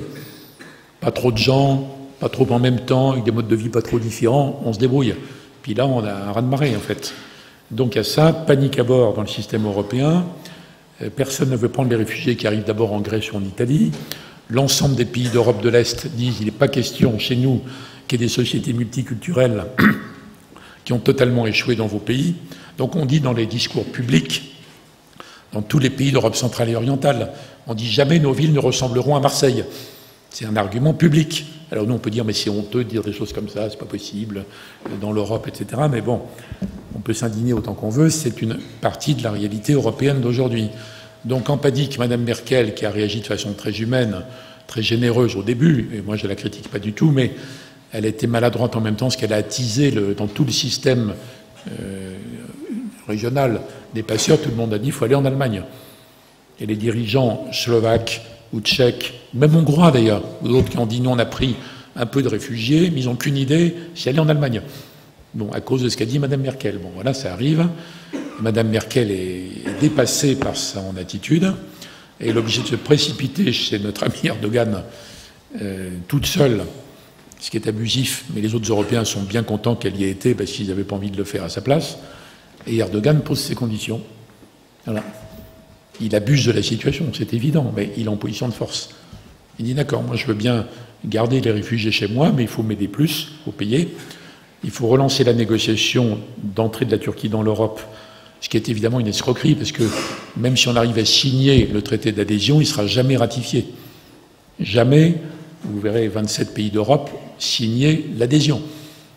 Il y aura forcément entre 5 et 10 pays qui ont été sous l'Empire ottoman ou autres qui refuseront. Donc on repousse le drame à plus loin, etc. Mais Erdogan, il joue son jeu. Si l'Europe veut être en position de dire la Turquie est importante, elle ne sera jamais dans l'Europe, mais c'est un partenaire dont on ne peut pas se passer, on est d'accord sur ce point, pas d'accord sur tel autre, etc. Il faut que l'Europe se ressaisisse d'abord mentalement et dans la capacité à gérer elle-même les flux de réfugiés. Sinon, il est maître du jeu pour un bout de temps, comme Poutine l'est en Syrie. C'est le monde réel, hein, je suis désolé. La réelle politique est toujours moins pire que l'irréel politique, dans lequel on baigne les bons sentiments, on se lance dans des tas de trucs qui ne marchent pas, et après on est dévoré d'amertume et de désillusion. C'était notre dernière question. On va passer au traditionnel Fast and Curious. Alors pour vous expliquer le principe, il va y avoir des slides qui vont défiler avec 2 propositions, plus ou moins sérieuses ou humoristiques. Je crains le pire. Oui. Non, il y a pas... Et donc l'idée c'est que vous en choisissiez une seule. Et si vous voulez commenter, vous pouvez, sinon on passe à la slide suivante. Et je vois ça où alors? Ah là. Voilà, et les gens le voient derrière. Et c'est quoi la question? Il faut choisir. Comment? Il faut choisir. Et vous pouvez expliquer ou non. Mais il n'y a pas de vrai choix, parce que c'est 2 fois Sciences Po et 2 fois l'ENA. Hein? Non, vous devez choisir entre Sciences Po et l'ENA, qui sont 2 écoles que vous avez faites. Oui, mais c'est idiot, parce qu'on ne peut pas aller à l'un sans l'autre. Vous voyez?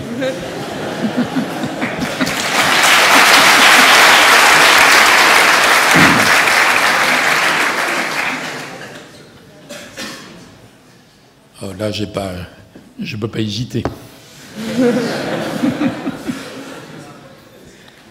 Donc François. Mais oui, vous savez,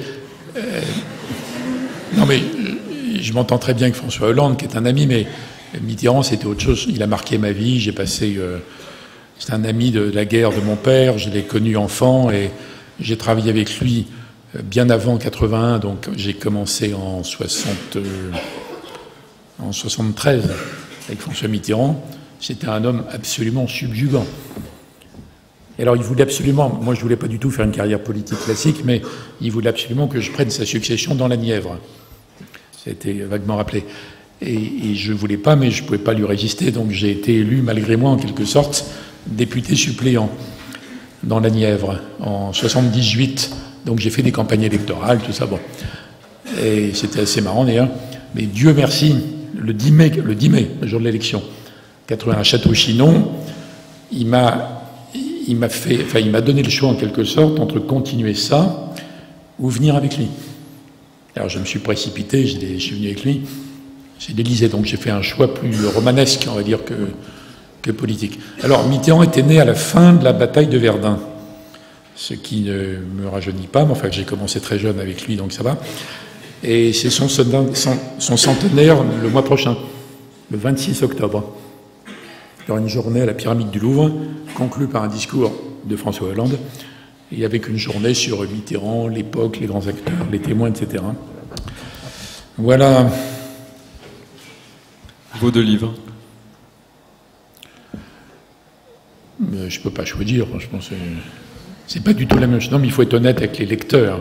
La France au défi, c'est uniquement sur est-ce qu'on pourrait, sans faire l'union nationale, qui est absurde, est-ce que des gens sérieux de droite et de gauche pourraient se mettre d'accord à un moment donné pour faire quelques réformes clés dans ce pays? Pour faire comme on fait pas que Schröder, les Suédois, les Canadiens, enfin tout le monde, à peu près tout le monde sauf nous. Donc c'est ça que je défends. Donc je suis d'en bas. Et l'autre, j'en ai parlé tout à l'heure. Donc moi, je préférerais que vous n'ayez pas à choisir, quoi. Les 2 sont intéressants. Donc achetez les 2. Ça, c'est sympa, parce que la dérégulation est pas mal sur ce point-là. Parce que si vous êtes originaire de la Seine-Saint-Denis, un peu beurre en plus, vous voyez, c'est vraiment une voie de... C'est un des seuls trucs que les types peuvent faire, quoi, pour sortir. Et ils font ça très bien, donc moi je suis pour, voilà. J'espère qu'il n'y a pas trop de représentants des taxis dans la salle.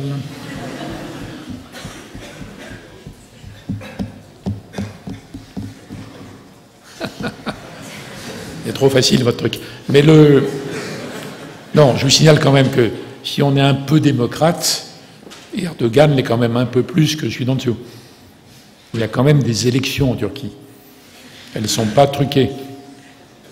Elles ne sont pas plus truquées qu'en Floride au moment de l'élection de George W. Bush. Vous voyez? Non, la Turquie, on peut encore exercer par une sorte d'intérêt croisé, une sorte d'influence. L'autre, non, il faut simplement le confiner, comme si c'était une espèce de Tchernobyl en attendant qu'on puisse démonter.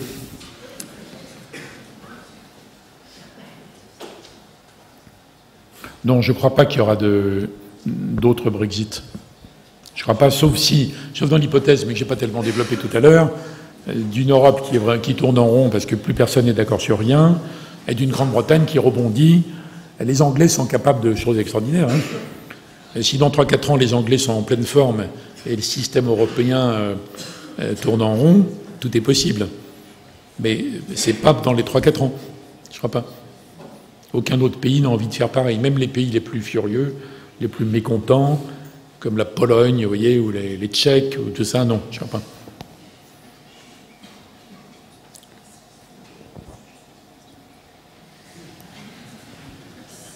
Moi, je connais assez bien Poutine, vous savez, et c'est un homme extrêmement intelligent.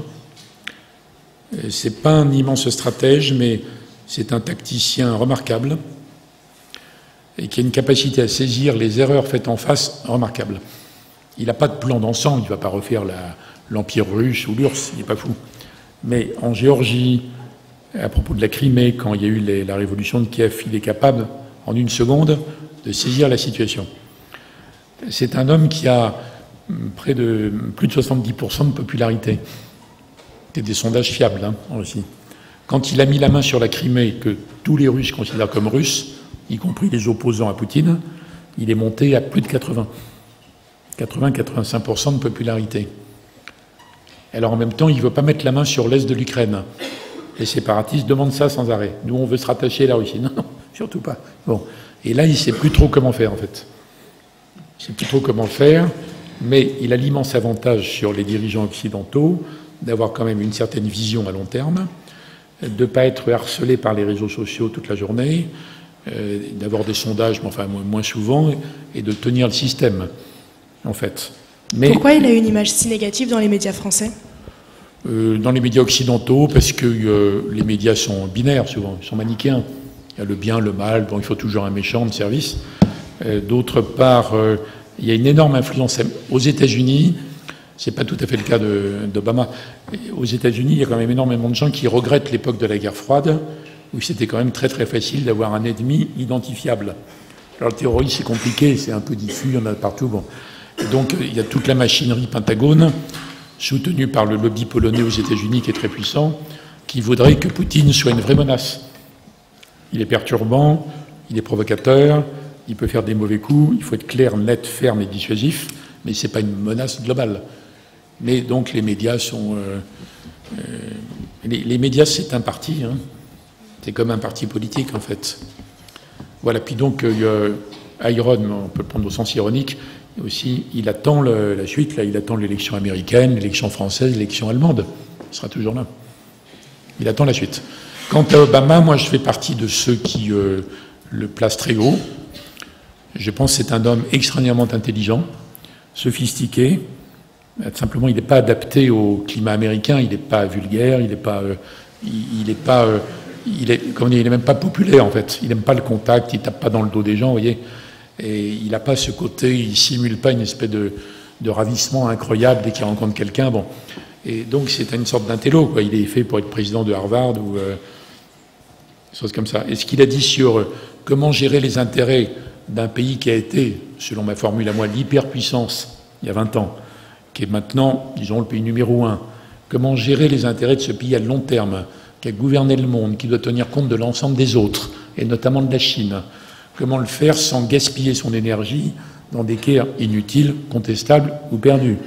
Donc il a beaucoup travaillé là-dessus, beaucoup réfléchi, et il est trop sophistiqué pour le climat. La campagne électorale américaine, c'est une espèce de bataille de chiffonniers, enfin c'est monstrueux ce que c'est devenu.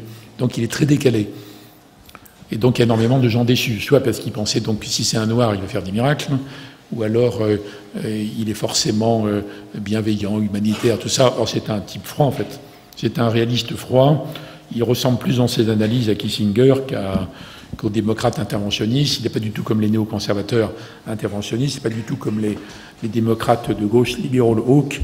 Donc moi, je pense qu'il sera redécouvert après son successeur, quel qu'il soit, quand on se rappellera à quel point cet homme était sophistiqué dans un monde brutal, vulgaire et complexe. Et donc on se rappellera quelle était sa capacité d'analyser la complexité, quand on aura à souffrir de l'absence de complexité. Vous voyez, je suis assez pro-Obama. Hein. Est-ce qu'il vous reste un peu de temps pour poser des questions pour le public ? 2-3 questions et après je m'en vais.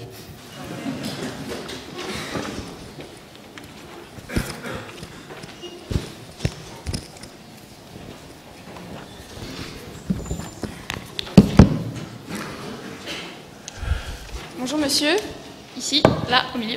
Là. Donc, merci d'être venu déjà. Et j'aurais voulu avoir votre avis sur le discours de Yanis Varoufakis. Yanis Varoufakis, et sur la nécessité justement, enfin sa théorie de la nécessité de réinjecter de la démocratie en Europe, justement pour raccrocher les peuples, comme vous dites. Je voulais savoir si vous pensez que c'est utopiste, alarmiste ou justement plutôt adapté à la situation. Et pour revenir sur la Corée du Nord, elle vit que grâce à la Chine principalement. Et justement, est-ce que ce ne serait pas dans l'intérêt de la Chine, justement, de lâcher la Corée du Nord pour que la Corée du Sud soit obligée justement de s'occuper de la Corée du Nord et de fusionner, pour que justement ça l'affaiblisse? Et si ça affaiblit la Corée du Nord, du coup ça affaiblit aussi en partie les tigres d'Asie, et la Chine se retrouve du coup sans menace économique, comme elle peut se sentir menacée notamment par l'ASEAN de nos jours. Je vais écouter 2-3 questions, je répondrai après.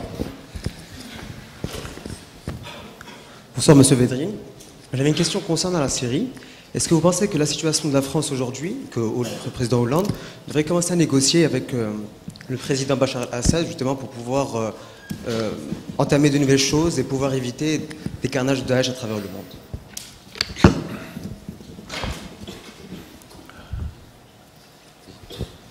Bonsoir, ici. Vous avez parlé de la SDN et de l'ONU en disant de la SDN et de l'ONU, oui, en expliquant grosso modo que ça marchait pas.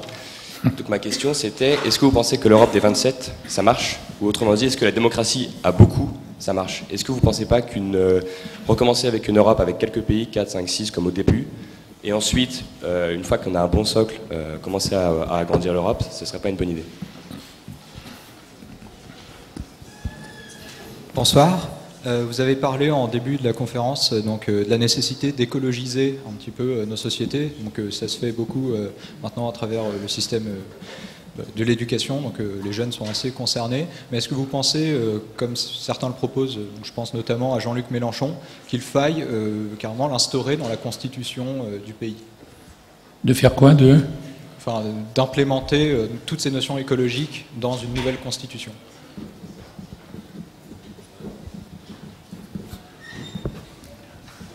Terminé? Non.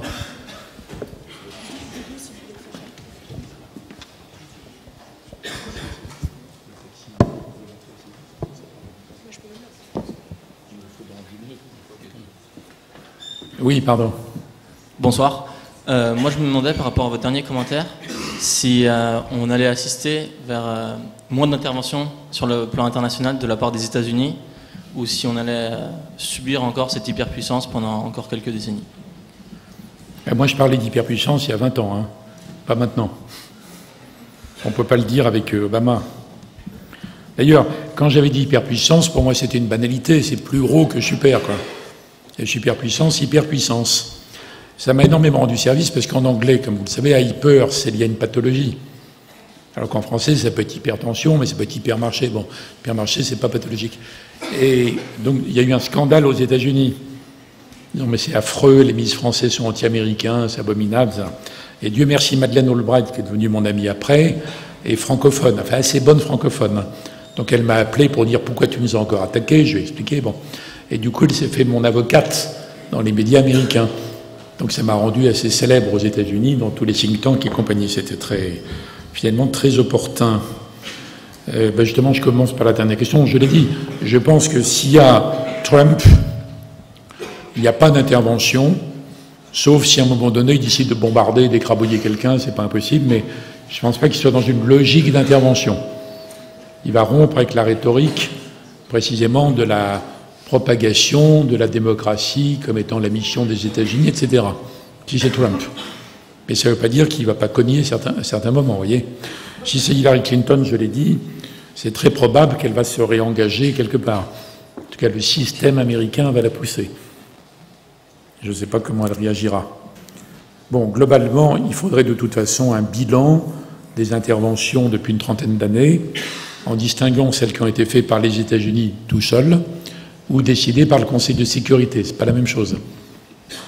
Le Conseil de sécurité, c'est la seule instance internationale légitime. L'affaire de Libye, c'est une décision du Conseil de sécurité. Ce n'est pas simplement Sarkozy et Cameron qui se sont excités mutuellement. Et c'est une demande de la Ligue arabe. Donc il faut être honnête dans le bilan. Bon. Donc on verra. Puis un jour, vous verrez des interventions chinoises et vous regretterez les interventions américaines d'autrefois. L'écologisation, je prends l'envers. Je ne suis pas du tout un fétichiste des constitutions. Je pense que c'est une sorte de lettre au Père Noël, les préambules, tout ça. C'est pas une vraie contrainte, c'est idiot, c'est se battre pour rien. Bon, c'est comme le principe de précaution qui est interprété de façon hystérique, exagérée. Je crois beaucoup plus, moi, au mouvement de l'économie, de l'invention, des technologies, de la pédagogie. Regardez par exemple, en matière de bio, qu'est-ce qui se développe le plus dans les hypermarchés, précisément, c'est le bio. Parce que les demandes des gens de base, pas des gens du 7e arrondissement, des gens de base, va vers le bio de plus en plus. Lorsque le bio est vraiment bio, j'en sais rien, mais enfin, il est un peu plus bio que celui qui ne l'est pas. Donc, comme il y a une demande, ça se développe, et chaque année, il y a, j'ai lu ça, 8 ou 9 exploitations agricoles de plus qui passent au bio. Donc ça, c'est les gens. Donc les gens, l'ambiance, le climat au sens psychologique. Et voilà, on n'a pas besoin de la Constitution par rapport à ça. Ça serait du fétichisme juridique. Ensuite, l'Europe des 27. Les traités européens ont dit que c'était ouvert aux pays démocratiques d'Europe. Bon, on peut hésiter sur la Turquie, bon, mais pas les autres. Donc quand ils sont redevenus démocratiques grâce à Gorbatchev, qui a lâché l'Europe de l'Est, ce qui a permis la réunification allemande, le héros de la réunification, c'est pas Kohl, c'est Gorbatchev. Bon, tous ces pays deviennent démocratiques. On ne pouvait pas leur dire, vous n'avez pas votre place. Déjà, ils ont négocié 15 ans pour rentrer. Alors, l'idée de revenir à un noyau dur, vous n'avez pas employé le mot, mais c'est ça votre question. C'est très compliqué, parce que tout le monde va être dans le noyau dur. Donc, chaque fois que quelqu'un a dit depuis 20 ou 30 ans qu'il faut faire un noyau dur, si on met que les fondateurs, les Polonais font un scandale monstrueux, ils bloquent tout le système européen. Même chose, Espagne, etc. Donc, personne ne veut être dans l'écorce molle du noyau dur. Donc, on ne peut pas refaire un petit noyau. En revanche, on peut poursuivre des coopérations par projet, en mettant pas tout le monde, en mettant que ceux qui veulent. C'est d'ailleurs un peu le cas dans certaines coopérations industrielles. Mais il n'y a pas de solution institutionnelle permettant de revenir à un noyau à l'écart des autres. Il y a déjà la zone euro, puis le reste. Dans l'affaire de Syrie, moi, je n'ai jamais été convaincu par la politique française, ni celle des autres occidentaux. Je ne crois pas qu'on avait les moyens, ni que c'était notre rôle d'aller renverser Assad sous prétexte que ça allait faire naître la démocratie. C'est d'une naïveté tout à fait accablante, mais je n'ai aucune illusion sur le régime. C'est un régime d'une cruauté atroce. Atroce. On l'a vu par sa pratique, son comportement, l'arme chimique, etc. Sauf qu'en termes de réalité, on n'est pas capable de le remplacer par des gentils démocrates syriens.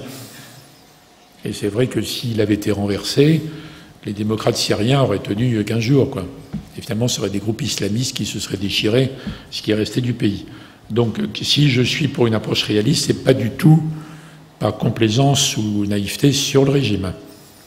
Sauf que dans la situation actuelle, après 4 années de guerre, et je ne sais plus combien, 300 000 morts, il est évident que tout ce qui permet d'arrêter est mieux que la continuation. Donc, je l'ai dit tout à l'heure, par réalisme, c'est Poutine qui a les clés. Et donc, il faut traiter avec Poutine.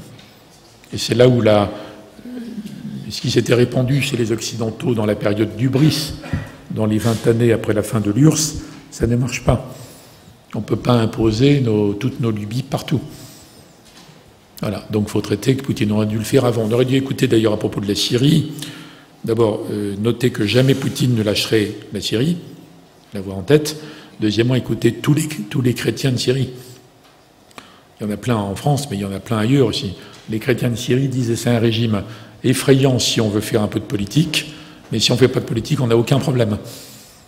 Aucun problème pour faire du commerce, pour faire des études. D'ailleurs, tout le monde dit maintenant en Allemagne et ailleurs que les réfugiés syriens sont très bien formés. Ils sont souvent fait des études supérieures de qualité, etc. en Syrie.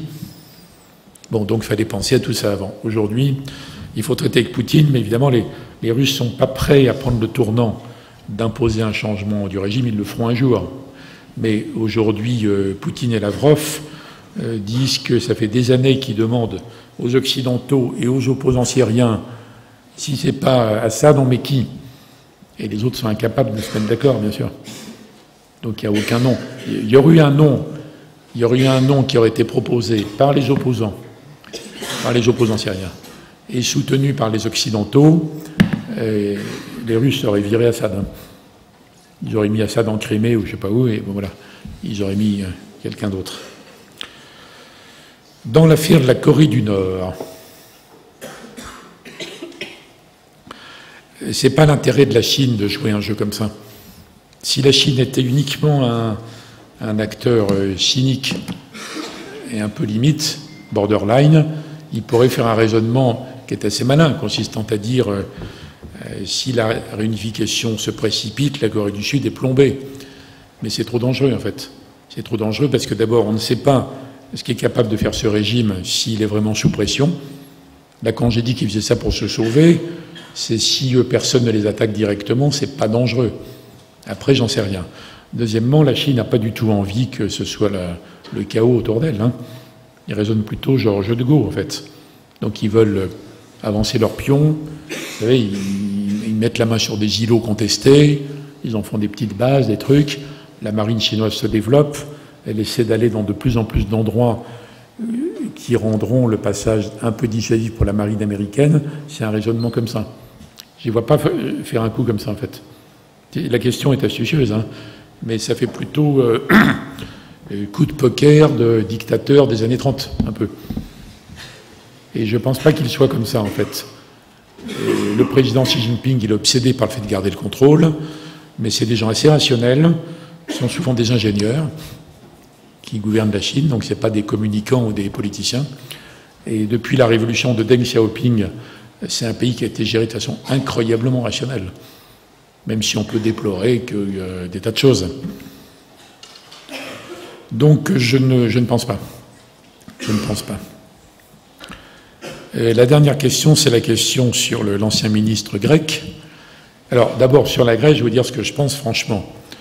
Je pense que c'est pas possible de vivre éternellement à crédit. Et qu'un pays qui ne produit rien, qui est mal géré depuis quasiment 1820, c'est-à-dire son indépendance, c'est la Grèce, et qui n'a pas de cadastre, dans lequel l'Église, qui a une proportion énorme, ne paye rien, c'est comme la France avant la constitution civile du clergé, imaginée par Talleyrand.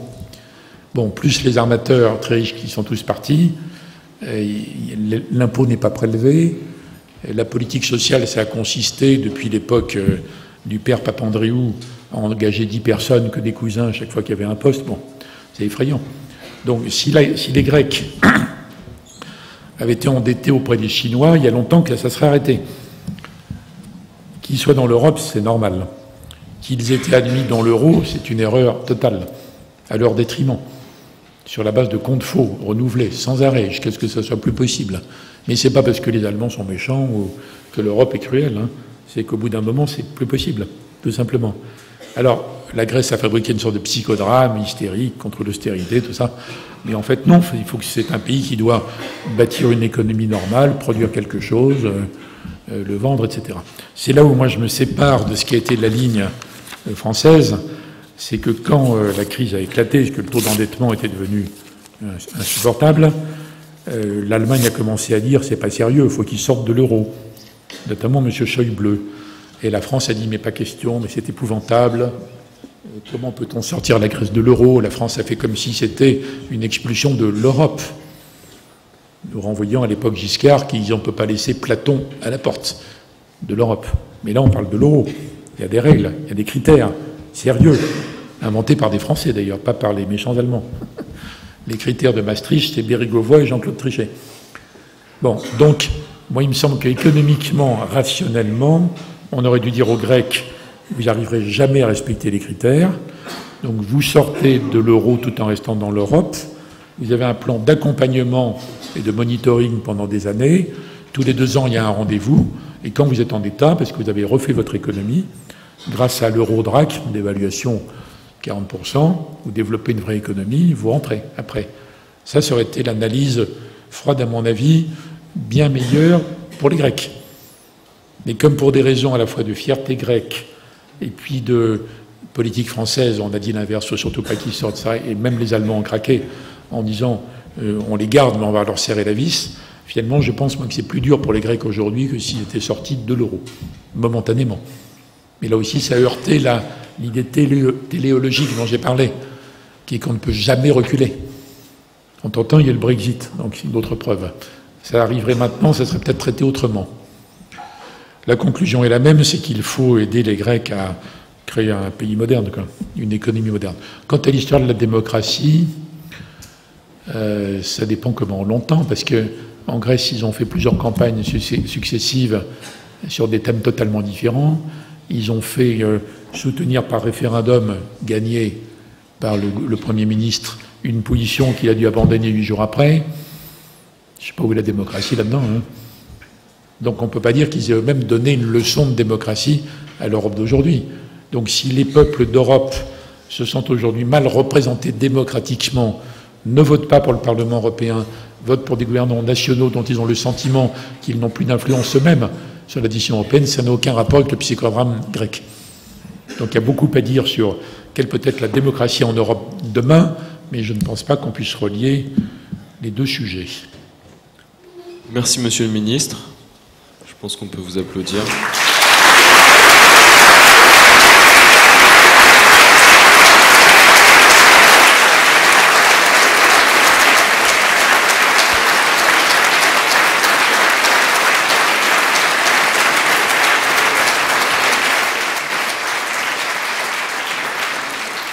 Donc, vous pouvez retrouver notre buffet à la sortie de l'amphi à droite.